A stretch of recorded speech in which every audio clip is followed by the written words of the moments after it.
know, 3 years on from that day where everyone was waving their flags and you were probably crying into your tea or something like that. We all voted to leave. Sorry, we all actually got out of the European Union. How do you feel 3 years on? Do you want to drag us back in? Well, I was just listening to what you were saying there about the SNP, and you have to take your hat off to them and the way they managed to twist things. You know, the SNP didn't really lift much of a finger to keep Scotland and the United Kingdom in the European Union. They actually spent more on a by-election in Shetland, a Scottish parliamentary by-election in Shetland, which anybody who knows anything about it will tell you has a population, I think it's about 70,000. But they spent more on that than they did on the European referendum. So now 3 years after Brexit, they're saying, it's terrible. Scotland's been dragged out. Yeah, Scotland did. The majority of people in Scotland did vote to stay in, but that was no thanks to the SNP. And on top of that, the arguments they make about independence, anyone who was, paying attention to what the Brexit campaign were saying will notice the remarkable similarities between the reasons that were given for leaving the European Union for the reasons that the SNP used for leaving the UK. I mean, which way is it they want it? No, thank you. I'm very glad that you pointed that out. I am currently agreeing with the Liberal Democrat right here on GBNews. They are making, the case that they are making for an independent Scotland is the one pretty much that they said would be an absolute show for them if we voted to leave the European Union. If they tied themselves in knots north of the border, do you think?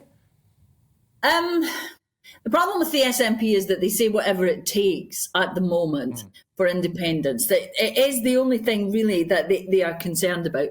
So if you say that, leaving the European Union would be the best thing for Scottish independence, then they'll say that it's the best thing. If you say it's the worst thing for Scottish independence, then, they will go for that as well. They just say whatever it takes in the moment. They care about little else. And people in Scotland, we've become incredibly frustrated, the majority, because remember, it is the majority who still do not want independence. We've become incredibly frustrated with all they ever talk about in the cost of living crisis, the energy crisis. The NHS in Scotland is in as perilous a state as the NHS in the rest of the United Kingdom. We have terrible ambulance waiting times as well. We have a teachers' strike. But what do the SNP talk about? Independence. Yeah. They don't address. Well, yeah. And the hill that Nicola Sturgeon appears to have chosen remarkably and bizarrely to die on at the minute is the trans rights in prisons stuff at the minute, which, I mean, she was asked. Can I just say, the SNP, I don't mind saying this, the SNP refuse to come on my show. So they don't come on my show. And I think it was evidence yesterday. Why? Because when you ask Nicola Sturgeon very basic questions about gender identity and prisons, she just can't answer them because her ideology is tied her in knots. Can you just explain to me what the Lib Dems' position is in Scotland then? So you don't want independence, obviously, I take it, and you... No. But does that put you in a bit of a sticky wicket because the vast majority of Scots do want to rejoin the European Union? To rejoin the EU.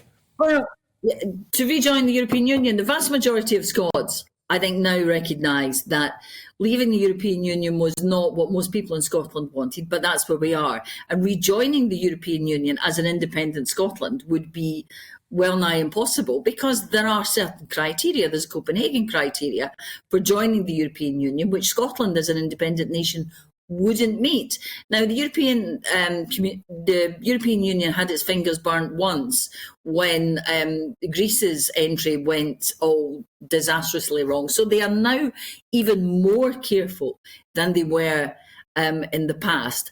And you've got countries like Spain and France who have and Denmark as well, I think, who have, Belgium, I beg your pardon, who have separatist regions who, they don't want to say to them, oh, yes, of course you can have independence and stay within the European Union. Can you imagine what that might do in Catalonia if the Spaniards were to say that? So for the SNP to keep saying to people, oh, it's fine, be an independent Scotland and we'll get back into the European Union is just not It's not realistic. It's not fair, and it's misleading people. No, well, given some of the policies that have been doing the rounds north of the border at the minute, I think it's fair to say that maybe they're not always living in the real world. But thank you very much, Liberal Democrat for Edinburgh West. It's Christine Jardine, who